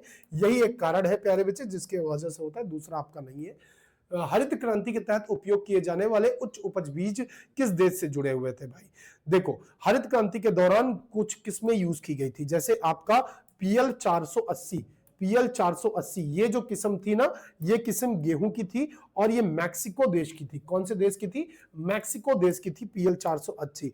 और मैक्सिको का एक चमत्कारी चावल के नाम से आता था IR8, और हिंदुस्तानियों ने इसका नाम रख दिया था चमत्कारी चावल। समझे? इस चमत्कारी चावल का निर्यात फिलीपींस से होता था और इसका हमने बीज उठाया और जाकर अपने खेतों पे डाल दिया। भाई हमारी मिट्टी तो पहले ही बहुत बढ़िया थी, चीजें और अच्छी आने लग गई, है ना। निम्नलिखित में से कौन हरित क्रांति का सकारात्मक प्रभाव नहीं रहा? किसानों को लाभ, औद्योगिक विकास, खाद्यान्न आयात में कमी, गैर खाद्यान्न फसलें बाहर रह गई। तो इसमें हरित क्रांति के अंदर भाई हमने कोशिश की कि भाई पहले हमें, अच्छा उस टाइम पे जो वो टाइम था हरित क्रांति का, वो टाइम ऐसा था कि हमें अपने पेट भरने की जरूरत थी, क्योंकि हमें अमेरिका ने वो गेहूं भेजा था जो कि घोड़ों को उनके यहाँ खिलाया जाता था, और उसके बाद भी वो गेहूं हम तक नहीं पहुंचने दिया और उसे वापस ले गए थे। तो कुल मिलाकर गैर खाद्यान्न फसलों पर हमने फोकस नहीं किया। हमने कहा भाई पहले पेट भर लो, फिर कर लेंगे बाकी सारे ड्रामे। तो भाई मौन, ये एक कमी रह गई थी। भारत में चमत्कारी चावल के रूप में जाने वाली फसल 1967 में पहली बार असाधारण उपज के साथ उगी थी। वो थी आपकी IR8 थी, ये याद रखना। कौन सी थी? IR8। ये कहां से थी, किस देश से थी? फिलीपींस के देश से आई थी। खरीफ फसलों के लिए आवश्यक तापमान 25 डिग्री सेल्सियस से अधिक है और इससे अधिक आर्द्रता तथा अधिक वर्षा कितने सेंटीमीटर तक चाहिए होती है भाई? जो खरीफ फसल है, खर पानी बरसे तो 100 सेंटीमीटर तक बरसे तभी काम होगा, अन्यथा काम नहीं होगा, ये याद रखना। और खरीफ फसल जैसे चावल वगैरह आप लगाते हो, तो खरीफ फसल के लिए क्या चाहिए होता? किसान के बच्चे हो, इतना पता होना चाहिए, ठीक है। चावल वगैरह, पहले इसे धान वगैरह हम लोग कहते थे, आज भी गांव में इसे धान ही कहते हैं। धान से ही आपका चावल निकलता है, आपको पता है जी, ठीक है। भारत चीन के बाद दूसरा सबसे बड़ा उत्पादक है, ये बड़ी बात है। चीन के बाद हम सबसे ज्यादा सेकंड नंबर पर, चीन के बाद आपका सेकंड नंबर पर चावल का प्रोडक्शन करते हैं। और चावल हमारे यहाँ खाना लोग पसंद करते हैं बहुत ज्यादा, है ना। खासकर कोस्टल रीजन में आपका मछली चावल वगैरह खूब बनता रहता है, बहुत बढ़िया से, ठीक है, ये ध्यान रखना। भाई निम्नलिखित में से कौन सा समूह भारत के प्रमुख जूट उत्पादक राज्यों का है? जूट उत्पादन वगैरह कहां से होता है भाई? अगर बात करूं तो क्या ये पश्चिम बंगाल है, बिहार है, असम है, उड़ीसा है? तो हाँ जी, ये पश्चिम बंगाल। आप देखते हो कभी देखे होगे चीनी उनी का बोरे में, अगर चीनी उनी देखे होगे कभी बनिया जी के यहाँ, तो आपने देखा होगा कि भाई जूट ऊट के बोरे पे होती है भाई। और समझे, ये जूट ऊट का बोरा होता है ना, ये पश्चिम बंगाल में जो ये सुंदरवन डेल्टा वाला क्षेत्र है ना, गंगा का डेल्टा वाला क्षेत्र, यहाँ पर जूट प्रोडक्शन होता है भाई, जूट उत्पादन खूब होता है, जूट की खेती होती है ये, क्योंकि यहाँ पर एक काल बैसाखी नाम की वर्षा होती है। तुमने अभी वर्षा का चैप्टर पढ़ा था, तो काल बैसाखी नाम की एक वर्षा होती है प्यारे बच्चे, जिसके कारण यहाँ पर जूट प्रोडक्शन पश्चिम बंगाल में बहुत ज्यादा होता है। तो बेसिकली जूट प्रोडक्शन यहां से संबंधित है, ये याद रखिएगा। जूट को प्यारे बच्चे स्वर्ण रेशा कहते हैं। क्या कहते हैं हम लोग? स्वर्ण रेशा जूट को कहा जाता है। किसको कहा जाता है? स्वर्ण रेशा जूट को कहा जाता है, ये याद रखिएगा। और बेसिकली जो वेस्टर्न डिस्टर्बेंस से जो बारिश आती है, इसके लिए बड़ी लाभदायक होती है, ये याद रखिएगा। बांग्लादेश इसका शीर्ष निर्यातक देश है। जूट से संबंधित की बात करें तो बांग्लादेश इसका शीर्ष निर्यातक देश है। भाई भूमि नियमित रूप से फसल उगाने के लिए उपयुक्त होती है। बहुत अच्छे से बताइए सभी। भूमि डैश नियमित रूप से फसल उगाने के लिए उपयुक्त होती है। कृषि योग्य भूमि, बंजर भूमि, सीमांत भूमि, शहरी भूमि बताएंगे। तो कृषि योग्य भूमि प्यारे बच्चे, आपका भूमि नियमित रूप से जो फसल उगाने के लिए उपयुक्त होती है, ये आपकी कृषि योग्य भूमि होती है, ये याद रखिएगा। क्या होती है? कृषि योग्य भूमि, जो फसल उगाने के लिए हमेशा उपयोगी रहती है। कुमारी किसे कहते हैं? झूम कृषि को कहते हैं, है ना। अभी मैंने आपको बताया कि भाई पश्चिमी घाट में झूम कृषि को किसे कहा जाता है? तो वेस्टर्न घाट। अच्छा, वेस्टर्न घाट भूल तो नहीं गए हो? अच्छा, अब मैं आपसे प्रश्न पूछने जा रहा हूं, मुझे प्रत्येक बच्चे का उत्तर चाहिए और ईमानदारी से। अभी तो बहुत सारे आप बच्चे आ गए, इतने सारे बच्चे अब आप जुड़ गए, लेकिन जब क्लास शुरू हुई थी आप में से बहुत सारे बच्चे कम जुड़े, और वो लास्ट में जाकर पता है क्या होगा? तुम लोग सोचते हो कि दिन भर झारखंड जी के पढ़ लें और दिन भर जो है हम अन्य सब्जेक्ट पढ़ लें, हिंदी पढ़ लें, जिससे क्या होगा कि भाई उसी से सिलेक्शन हो जाएगा। बहुत बड़ी गलतफहमी है प्यारे बच्चे। 120 नंबर का आपका झारखंड में इतना आता है, बाकी परीक्षाओं में तो आता ही आता है, समझे। मतलब जीके की बात कर रहा हूँ, इंडियन जीके। लेकिन ठीक है, कोई बात नहीं, करो, मेरा कर्म है। जो बच्चा पढ़ रहा है डे 1 से, उसको पता होगा। पश्चिमी घाट में, अच्छा ईमानदारी से बताना, यहां तक आपने क्लास पढ़ी और इस क्लास में आपको कितना स्वाद आया और कितना कुछ आपने सीखा होगा। अब मुझे यहां पर दो चोटियां पश्चिम घाट में मिलेंगी, एक का नाम क्या है, दूसरे का नाम क्या है, और पूर्वी घाट में एक चोटी मिलेगी, उसका नाम क्या है, उसकी ऊंचाई क्या है, बताओ जी। नहीं जी नहीं, कहां हो गया खत्म? हाँ वाह, हाँ बेटा खत्म हो गया। कहां खत्म हुआ? बताओ जरा सा जल्दी बताओ, क्या कहते हैं भाई? देखो सीधी सी बात है, यहाँ दुद्धा बिड्डा पाई जाती है और यहाँ पर कौन सी पाई जाती है, बताओ जी। और भाई इधर इधर क्या है? हाँ जी, प्लेलिस्ट बनी हुई है बेटा ऑलरेडी। इधर क्या है भाई? ये महेंद्रगिरी आपका पूर्वी घाट में 1501 मीटर, भाई इसे कुमारी कहा जाता है, ये बात याद रखिएगा। अगला प्रश्न आपसे, निम्नलिखित में से कौन सा फसल समूह रेशे वाली फसलें हैं जो भारत में बड़े पैमाने पर उगाई जाती हैं? भाई भारत में जूट और भांग, ये रेशे वाली फसलें हैं प्यारे बच्चे, जो कि भारत के अंदर बड़े पैमाने पर, हाँ जी भांग भी उगाई जाती है बड़े पैमाने पर, आपको पता नहीं होगा अभी, भांग भी आपके बड़े पैमाने पर उगाई जाती है। रेशे वाली रेशा फसलें में आपका एक तो कपास शामिल हो जाता है, समझे, कपास आपका शामिल हो जाता है, जूट आपका शामिल हो जाता है, और भांग आपका शामिल हो जाता है, रेशम आपका शामिल हो जाता है। रेशम के उत्पादन को बेटा, रेशम के प्रोडक्शन को क्या कहते हैं? सेरीकल्चर कहा जाता है, सेरी कल्चर कहा जाता है, ये याद रखिएगा। रेशम के प्रोडक्शन को सेरीकल्चर कहते हैं। भारत में औस, अमन और बोरो शब्द किस फसल से जुड़े हुए हैं? आप कहोगे ये जो फसल की किस्में हैं, औस हो गया, अमन हो गया, बोरो हो गया। अमन तो घर घर में आपका, ये कह लीजिए जो भी किसान आदमी है वो अमन के बारे में बहुत अच्छे से जानता है, ठीक है। और ये सब धान से संबंधित आपकी फसलों की किस्में हैं। निम्नलिखित में से कौन सी फसल भारत में व्यावसायिक रूप से खेती के लिए स्वीकृत एकमात्र अनुवांशिक संशोधित फ्रेस है, यानी जेनेटिक मॉडिफाइड, जिसे जीएम फसल के नाम से जानते हैं। जीएम का अर्थ होता है प्यारे बच्चे जेनेटिक मॉडिफाइड, हाँ ये याद रखना, ठीक है भाई। तो हाँ, डेली हो रहा भाई, डेली होता है भाई, डेली क्लास होता है, कोई दिक्कत नहीं है। जीके आपका जो जीएम फसल है, ये बीटी बैगन है या आपका सरसों है, बीटी कपास है या टमाटर है, तो आप सीधी सी बात करोगे अनुशांशिक रूप से शोधित को हम जीएम फसलें कहते हैं। और जो बीटी कपास है ये बेटा यही है, समझे, बीटी कपास है ये आपका यही है, ये याद रखिएगा। बीटी बैगन वगैरह भी है, समझे, बीटी बैगन, हाँ हाँ, चलो आगे देखो।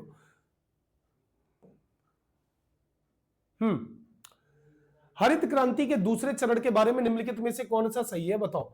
1980s के दशक की अवधि में कवर करता था, ये बात तो सही है। या इसे सिंचाई सुविधाओं वाले क्षेत्रों में लागू किया जाता था, ये बात सही है। तुम बताओ ना सही उत्तर क्या है। तो भाई सीधी बात है, पहला ऑप्शन पढ़ते हैं। 1980 के दशक के अवधि पे ये आपकी जो ग्रीन रेवोल्यूशन का सेकंड स्टेप था, ये तब आया था, समझे। 1980s के बाद आपका ये आया था, ये याद रखिएगा। निम्नलिखित में से कौन सी फसलें आपकी खरीफ मौसम में उगाई जाती है। भाई देखो, खरीफ मौसम की फसल है भाई आपका कपास। कपास खरखर खरखर पानी बरसता है तभी बोया जाता है, 6 से 8 महीने लग जाते हैं इस फसल को, कपास को। भाई इसे ही हम लोग रजत रेशा भी कहते हैं, समझे। सिल्वर रेशा, रजत रेशा भी इसे कहा जाता है, ये बात याद रखना। इसे कहते हैं हम लोग रजत रेशा। इसे काली मिट्टी, ये मान के चलो 210 पाला युक्त कम से कम दिन, इसको पाला मुक्त दिन चाहिए होते हैं, ताकि जो है पाला मुक्त दिन चाहिए होते हैं, ताकि ये अच्छे से फल फूल सके। पाला लग गया तो कपास खत्म, ये याद रखिएगा। चलिए आगे बढ़िए। बड़े खेतों के कम श्रम और पूंजी निवेश के साथ खेती करने को क्या कहा जाता है। व्यापक खेती, पूंजीवादी खेती। तो भाई सीधी बात है, ऐसे पूंजीवादी शब्द थोड़ा निगेटिव हो जाता है, व्यापक खेती कह देते हैं, काम तो वही है दोनों। ठीक है भैया, इधर ये व्यापक खेती कहते हैं कि बड़े खेतों में कम श्रम और पूंजी के साथ आप खेती कर रहे हो, तो ठीक, ये ध्यान रखिएगा। भाई निम्नलिखित में से स्थानांतरित कृषि किस राज्य से कौन सी संबंधित है, अभी इधर बता दो। जूमिंग मैंने आपको बताया था, इधर जूमिंग को लगा दो। उत्तर पूर्वी क्षेत्र कहीं दिख रहा है भाई, पूर्वोत्तर क्षेत्र दिख रहा है, हाँ जी लगा दो। चलो जूमिंग कृषि को कहां लगाओगे भाई, जूमिंग कृषि आपका पूर्वोत्तर क्षेत्र दिख रहा है, बिल्कुल सही है भाई, पूर्वोत्तर क्षेत्र दिख रहा है। जूमिंग कृषि उत्तर पूर्वी क्षेत्र है, ठीक है, कोई दिक्कत नहीं है। दहिया जो है ये मध्य प्रदेश से संबंधित है, दहिया मध्य प्रदेश से संबंधित है। पेंडा आंध्र प्रदेश से संबंधित है, पेंडा आंध्र प्रदेश से। और कुमारी आपका पश्चिमी घाट से, यानी डी ऑप्शन आपका बिल्कुल क्लियर हो जाएगा, ये याद रखिएगा। चलिए आगे बढ़ते हैं। वर्षा जल संचयन का सबसे उपयुक्त उपयोग क्या है। वर्षा के जल का संचयन करना, आप वर्षा के जल के लिए गवर्नमेंट क्या करती है, हमेशा ये सोचो कि गवर्नमेंट क्या करती है। गवर्नमेंट तालाब खुदवाती है ताकि वर्षा के जल का संचयन हो जाए इस तालाब के अंदर, और जो किसान है वो अपने खेतों के अंदर तालाब के लिए वो सब्सिडी देती है, कहती है भाई तालाब खुदवा लो और हमसे सब्सिडी ले लो, और उसके बाद जो है अपनी सिंचाई में इसका उपयोग करो, ताकि तुम्हारी सिंचाई की समस्या खत्म हो जाए और तुम्हारे पास तालाब हो जाए। तो बेसिकली गांव में लोग तालाब खुदवाते हैं इससे, ठीक है। 10-10, 15-15, 20-20 लाख रुपए का अलॉट होता है। निर्वाह कृषि क्या है, निर्वाह कृषि का क्या अर्थ है। कृषि उत्पादन देश के लिए पर्याप्त होता है, किसान मुख्य रूप से अपने उपयोग के लिए उत्पादन करते हैं। कृषि पर्याप्त आय उत्पन्न करती है, किसान मुख्य रूप से बाजार के लिए उत्पादन करते हैं। भाई ये बताइए जरा सा, निर्वाह कृषि क्या है, निर्वाह कृषि क्या है, आपको ये बताना है। निर्वाह कृषि क्या है भाई, देखिए निर्वाह कृषि किसान मुख्य अपने उपयोग के लिए उत्पादन करता है। यहां पर ऐसा नहीं होता, थोड़ा थोड़ा बेच लेता है, लेकिन मुख्यतः क्या करेगा किसान, अपने जो निर्वाह के लिए ये उत्पादन करेगा कि हाँ जी आपको निर्वाह चाहिए, इसके लिए। निम्नलिखित में से कौन सा हरित क्रांति का नकारात्मक प्रभाव नहीं है। हरित क्रांति का नकारात्मक प्रभाव कौन सा नहीं है, ये बताइएगा। नई तकनीक का लाभ मुख्य रूप से माध्यम और बड़े किसानों को मिला है। केवल उन्हीं को किसानों को लाभ हुआ है जिनके पास भूमि, पूंजी, तकनीक और ज्ञान था। कई मामलों में काश्तकारों को विस्थापित कर दिया गया था। हरित क्रांति में शहरी और ग्रामीण क्षेत्रों का प्रवास बढ़ा है। आप ये बताइएगा, तो बताइए भाई क्या हो जाएगा आपके हिसाब से। भाई सीधी सी बात है, हरित क्रांति में शहरी और ग्रामीण क्षेत्रों की ओर प्रवास बढ़ा है, शहरी से ग्रामीण क्षेत्रों की ओर प्रवास बढ़ा है, ये याद रखेगा। भाई ये कोई नकारात्मक प्रभाव नहीं है, बाकी सब के सब आपका नकारात्मक प्रभाव की तरफ आपको इशारा करते हैं। भारत किस राज्य से आज भी प्राचीन बांस ड्रिप सिंचाई पद्धति का उपयोग करता है, भारत में कौन सा राज्य जो है ये काम करता है। तो आप कभी भी, आप अगर जीवन में मौका मिले आपको मेघालय की तरफ घूमने का, तो आप मेघालय जा सकते हो और वहां देखोगे आपको कि भारत में जो प्राचीन बांस के माध्यम से सिंचाई की जाती है, एक बांस से दूसरे बांस को कनेक्ट होते हैं, क्योंकि वहां पर क्या नहीं, पहाड़ों से पानी गिरता है, बांस के साथ पाइप लगा दिया और बांस के माध्यम से आपकी सिंचाई हो रही होती है। ये बहुत पुरानी तकनीक है। कपास, जूट, ऊन, रेशम, वस्त्र, रबर, चाय, चीनी, कॉफी और खाद्य तेल किस औद्योगिक वर्गीकरण में आते हैं। प्रमुख उद्योग में, उपभोक्ता उद्योग में, कृषि आधारित उद्योग में, या प्यारे बच्चों और किसी उद्योग में। मुझे एक बार बताएंगे सभी गुड्डा गुड़िया। बताइए जरा सा सभी लोग, क्या लगता है सही क्या हो जाएगा आपके हिसाब से? हाँ जी, बहुत सुंदर, ठीक है, good, very good, very good. सभी प्यारे बच्चे बताएंगे कि हाँ जी सही क्या हो जाएगा, बताइए जरा सा। बिल्कुल बिल्कुल बिल्कुल, कपास, जूट, ऊन, रेशम, रबर, चाय, चीनी, कॉफी। तो आपका ये कह सकते हैं आप, ये कृषि आधारित उद्योग है। कृषि आधारित ये सभी के सभी उद्योग है, ये याद रखिएगा। मुख्य उद्योग क्या होते हैं? जिन उद्योगों को संचालन के लिए आवश्यक होती हैं मशीनें, बड़ी बड़ी मशीनें, वे मुख्य उद्योग होते हैं। भारत की कुल श्रमिक शक्ति 54.6% है जो कार्यरत है।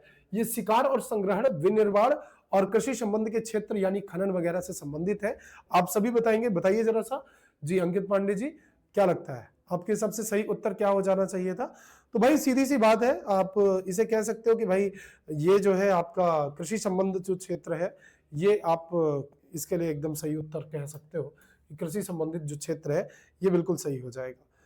भाई निम्नलिखित में से कौन सा हरित क्रांति के बारे में सही नहीं है? हरित क्रांति के बारे में कौन सा कथन आपका सही नहीं है?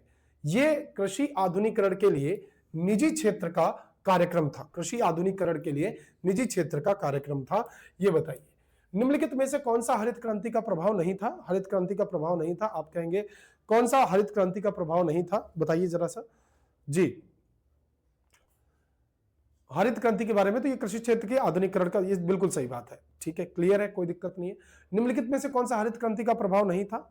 हरित क्रांति का प्रभाव नहीं था, ये बताइए। देखिए किसी किसानों को कृषि श्रमिकों के बीच में पारंपरिक या पैतृक संबंधों में ढील आई, ऐसा नहीं है।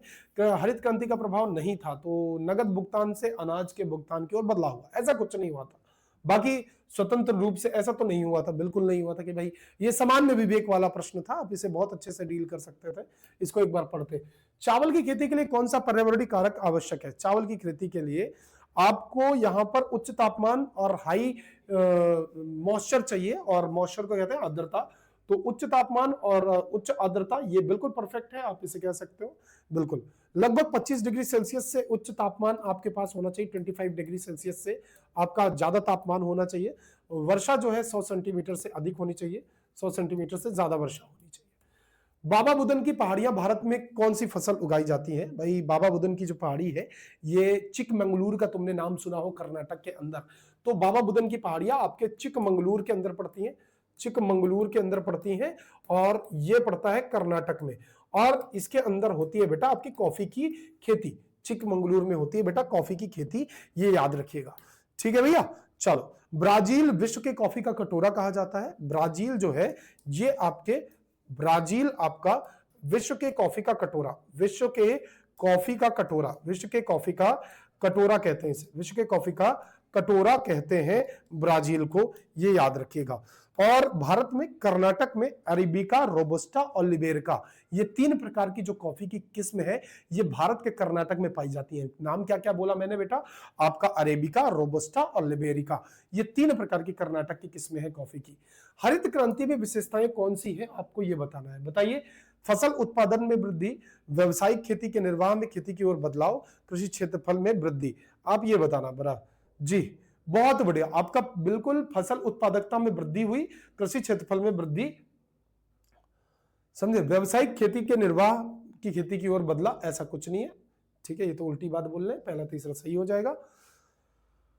हाँ, भारत में हरित क्रांति के नकारात्मक प्रभाव कौन कौन से हैं? नकारात्मक प्रभाव कौन से हैं भाई? देखो ये जो है भूजल स्तर में गिरावट आया, ये आप कह सकते हो कि हाँ जी हो भी सकता है। मिट्टी की गुणवत्ता में गिरावट आई, कृषि लागत में वृद्धि हुई, पहला दूसरा तीसरा, तीनों ऑप्शन आपके बिल्कुल करेक्ट हो जाएंगे, ये याद रखिएगा। पहला दूसरा तीसरा तीनों ऑप्शन आपके करेक्ट हो जाएंगे, ये याद रखिएगा। हाँ, डॉक्टर डीएस अठावल को भारत में किस क्रांति के जनक के रूप में जाना जाता है? यही आपका होमवर्क क्वेश्चन है, ठीक है, जिसे आप लोग क्या करेंगे, नोट डाउन करेंगे। 8 प्रश्न आपके प्रैक्टिस के लिए और दे दिए हैं मैंने, जिन्हें आप लोग अटेम्प्ट करना, ताकि आपको भी पता चले कि हाँ जी कहां पर पानी पे चल रहे हैं हम लोग। और उसके बाद हाँ, टोटल 80 प्रश्न है, तो 8 प्रश्न आपके प्रैक्टिस में है, इन्हें अटेम्प्ट कीजिएगा। पीडीएफ टेलीग्राम पर अभी मिल जाएगी फिलहाल में आपको, ठीक है।